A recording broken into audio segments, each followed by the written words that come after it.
পাল্টাপাল্টি হামলায় উত্তপ্ত ভারত পাকিস্তান।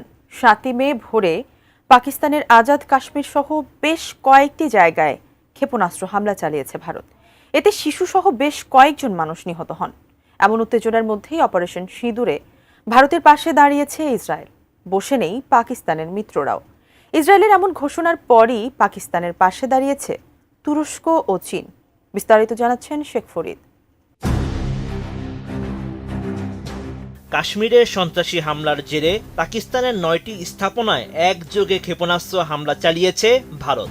এই হামলায় বিশেষভাবে লক্ষ্য করা হয় মসজিদকে, যার মধ্যে রয়েছে পাকিস্তানের আজাদ কাশ্মীরের কোটলিতে অবস্থিত মসজিদে আব্বাস। জবাবে পাল্টা হামলাও চালিয়েছে শাহবাজ বাহিনী। পাকিস্তানের পাল্টা হামলায় ভারতের ৫টি যুদ্ধবিমান, একটি ড্রোন এবং একটি ব্রিগেড সদর দপ্তর ও চেকপোস্ট গুড়িয়ে দেওয়া হয়েছে। এমন তথ্য জানিয়েছেন সামরিক বাহিনীর মুখপাত্র লেফটেন্যান্ট জেনারেল আহমেদ শরীফ চৌধুরী। ভারতের এই সামরিক অভিযানের নাম দেওয়া হয়েছে অপারেশন সিঁদুর। দেশটির নিউজ 18 জানিয়েছে, ভারতীয় সেনা ও গোয়েন্দা সংস্থার তথ্য অনুযায়ী সুনির্দিষ্টভাবে সন্ত্রাসী ঘাঁটি লক্ষ্য করেই এই হামলা চালানো হয়। ব্রেকফাস্ট, টিফিন কিংবা স্ন্যাক টাইমে মজাদার আয়োজন মানে অল টাইম ব্রেড। এই হামলার কয়েক ঘন্টার মধ্যেই ভারতের পাশে দাঁড়িয়েছে ইসরায়েল। ৭ মে সামাজিক মাধ্যম এক্সে এক বার্তায় ভারতে নিযুক্ত ইসরায়েলের রাষ্ট্রদূত রেইভেন আজার জানিয়েছেন, সন্ত্রাসীদের জানা উচিত তাদের জঘন্য অপরাধের জন্য কোনো নিরাপদ আশ্রয় নেই। এছাড়াও ভারতের আত্মরক্ষার অধিকারকে সমর্থন করে ইসরায়েল। ইসরায়েলের এমন ঘোষণার পরই বসে নেই পাকিস্তানের মিত্ররাও।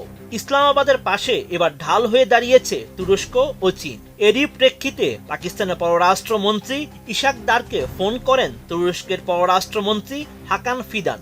এ সময় ভারতের এই হামলাকে অপ্রস্তুত আগ্রাসন হিসেবে আখ্যায়িত করেন তুর্কি পররাষ্ট্রমন্ত্রী। এক বিবৃতিতে পাকিস্তানের পররাষ্ট্র মন্ত্রণালয় জানায়, আঞ্চলিক নিরাপত্তা পরিস্থিতি নিয়ে উদ্বেগ প্রকাশ করেছে তুরস্ক। এছাড়াও পাকিস্তানের পাশে থাকার আশ্বাস দিয়েছে এরদোয়ানের দেশটি। ইসলামাবাদ আঙ্কারা উভয় পরিস্থিতি পর্যবেক্ষণে ঘনিষ্ঠ যোগাযোগ বজায় রাখবে বলে জানানো হয়। এর আগে পাকিস্তানের পাশে থাকার জন্য অটল প্রতিশ্রুতি পুনর্ব্যক্ত করেছে চীন। লাহোরে নিযুক্ত চীনা রাষ্ট্রদূত জেনারেল ঝাও শিরেন জানান, পাকিস্তানের যে কোনো পরিস্থিতিতে ঢাল হয়ে পাশে থাকবে চীন। বেইজিং ইসলামাবাদের সঙ্গে কৌশলগত সহযোগিতা, নিরাপত্তা এবং অর্থনৈতিক প্রবৃদ্ধির বিষয়ে অতীতে ছিল, বর্তমানে আছে এবং ভবিষ্যতেও থাকবে।